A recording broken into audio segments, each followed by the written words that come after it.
Well, Happy New Year. And it is New Year.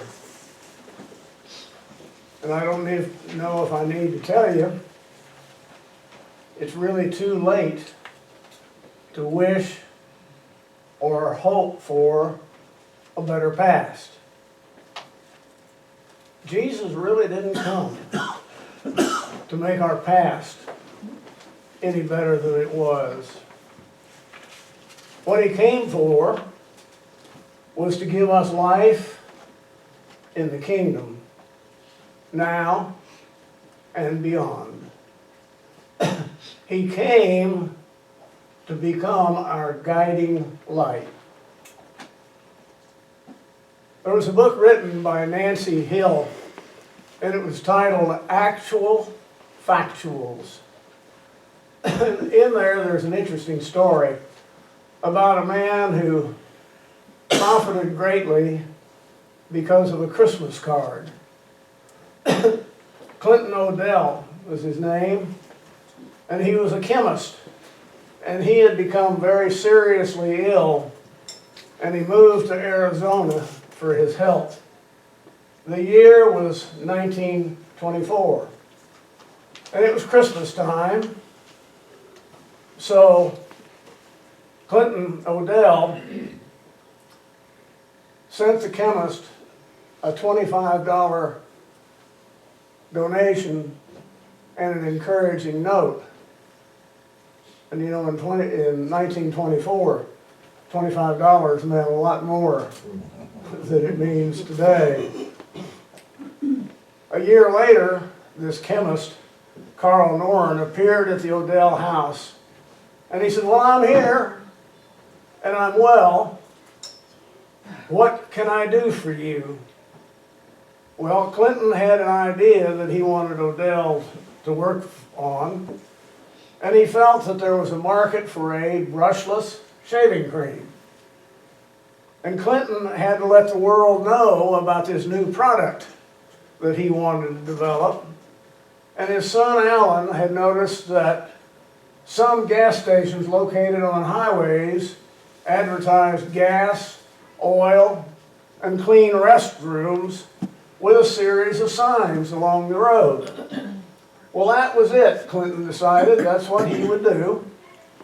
And beginning with an advertising budget of all of $200, the family painted a crude, unrhymed signs, and they hurried up to hammer them into the ground before it froze. And something quite encouraging happened almost immediately. Orders started coming in from druggists whose customers traveled these two roads where they planted the signs. And the signs had several advantages. It took almost 18 seconds to read a series of them, which was far more time than advertisers normally get on a sign. And also, the separated signs could create a little bit of suspense because there was no way you could cheat and skip to the end of the ad to see what it was like. And the signs also used a little bit of humor. Rhyming was eventually added later on.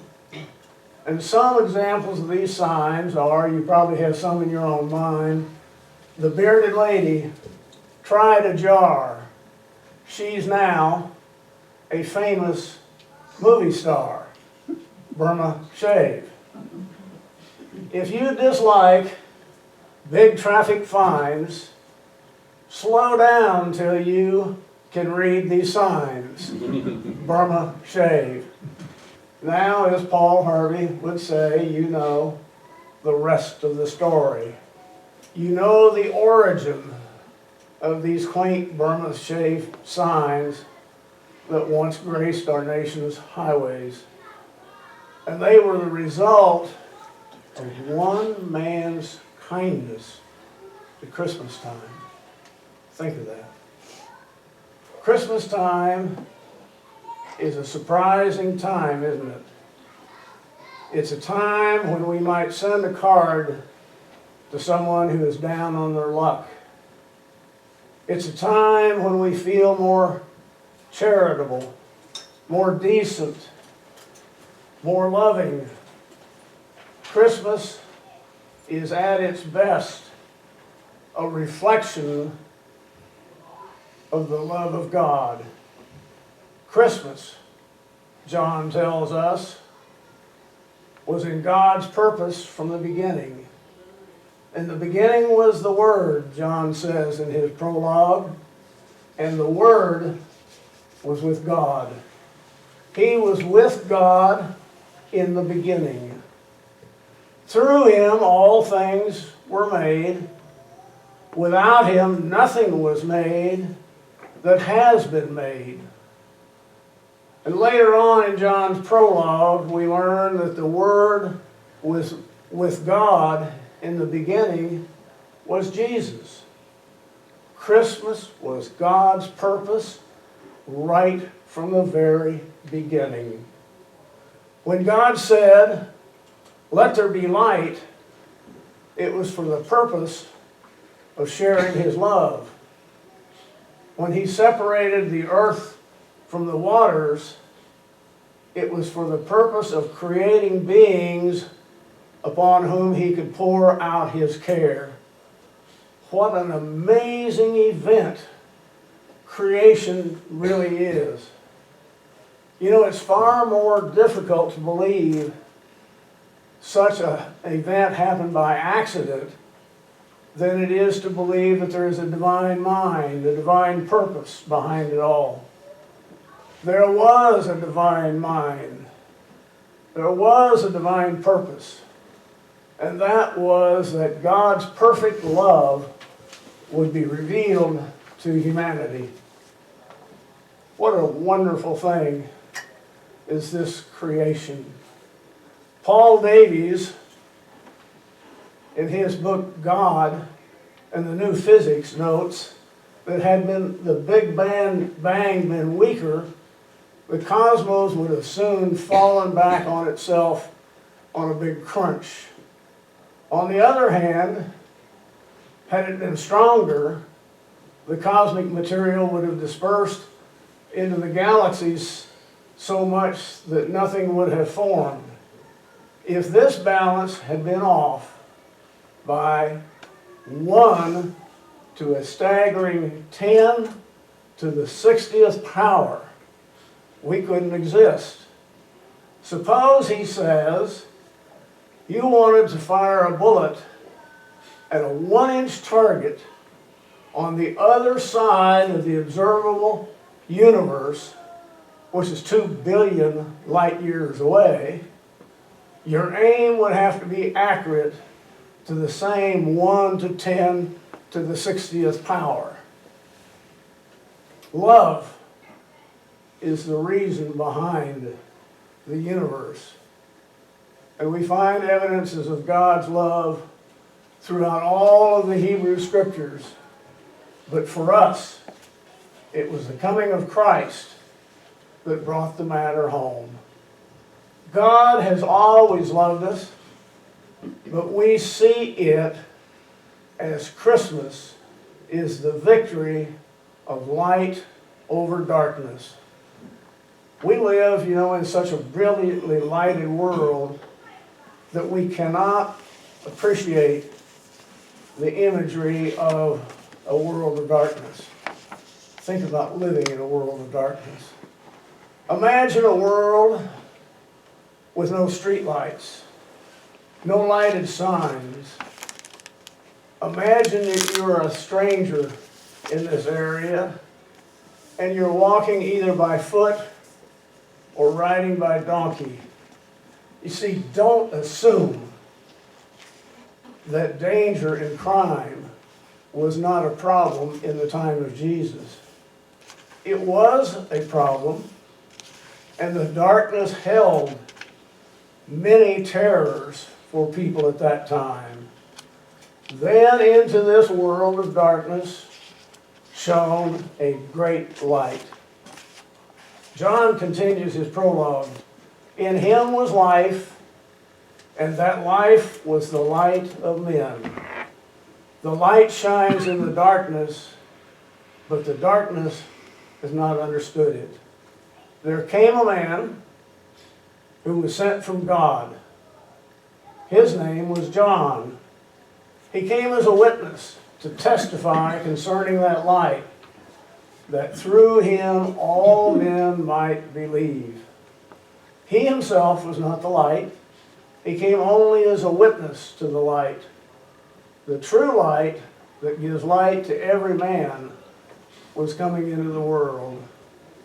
There is no more meaningful imagery of light overcoming darkness. Christ promised us is that the present darkness will be overcome. You hear that? No matter how dark it may seem, no matter when you face the darkness, Christ tells you it will be overcome through the light of Jesus Christ. Light has come into our world, and that light is Christ himself.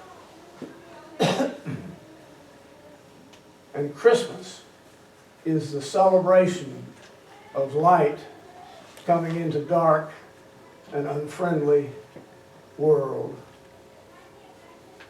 You can look at it as if Christmas is the unfinished business of those who follow Christ. John writes, he was in the world, and though the world was made through him, the world did not recognize him.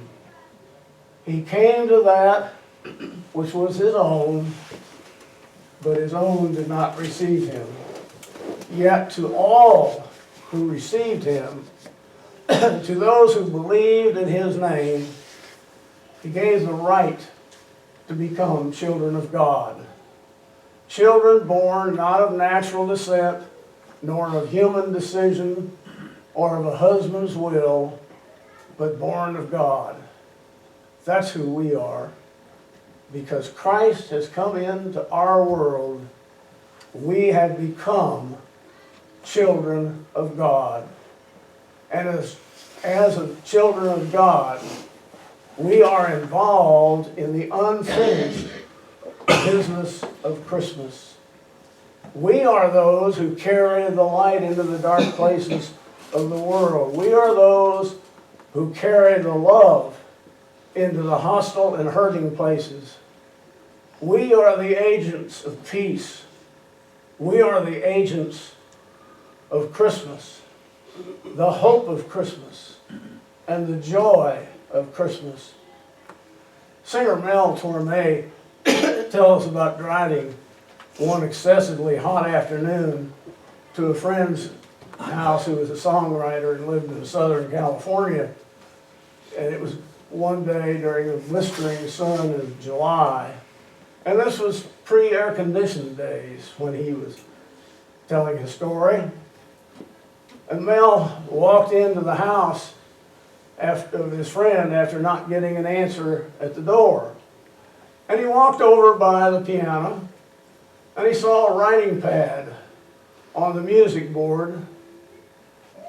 And there was a verse with 4 lines written on it. The lines were, chestnuts roasting on an open fire. Jack Frost nipping at your nose. Yuletide carols being sung by a choir. And folks dressed up like Eskimos. Well, his friend finally showed up. And Mel asked him about the little poem. And his friend seemed very well comfortably dressed for the hot time in Southern California. But he still looked uncomfortably warm. And he said, you know, it was just so darn hot today. I thought I'd write something to cool myself off. All I could think of was Christmas and cold weather. Mel took another look at his handiwork and he said, you know, this just might make a song. They sat down together at the piano, and improbable as though it may sound, The Christmas song was completed in 45 minutes. Excitedly, they sped into Hollywood to show it to some well-known people in the music business, including Nat King Cole. Nat King Cole fell in love with the song, but it took him a full year to get into the studio to record it. But his record came out in the fall of 1946. And of course, the rest, as they say, is history. What if Mel Torme had not come by that day? What if he hadn't noticed the poem scribbled on the pad? What if he hadn't helped his friend complete what he had started? The world would have been deprived of one of its favorite secular Christmas tunes.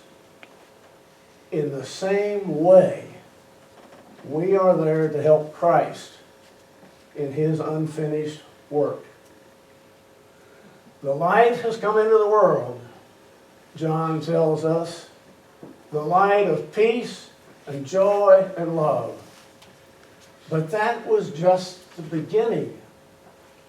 Each generation is charged with the responsibility for transmitting that light not only to the following generation, but also transmitting that light to everyone on earth, so that all the darkness of the earth is driven out for all time.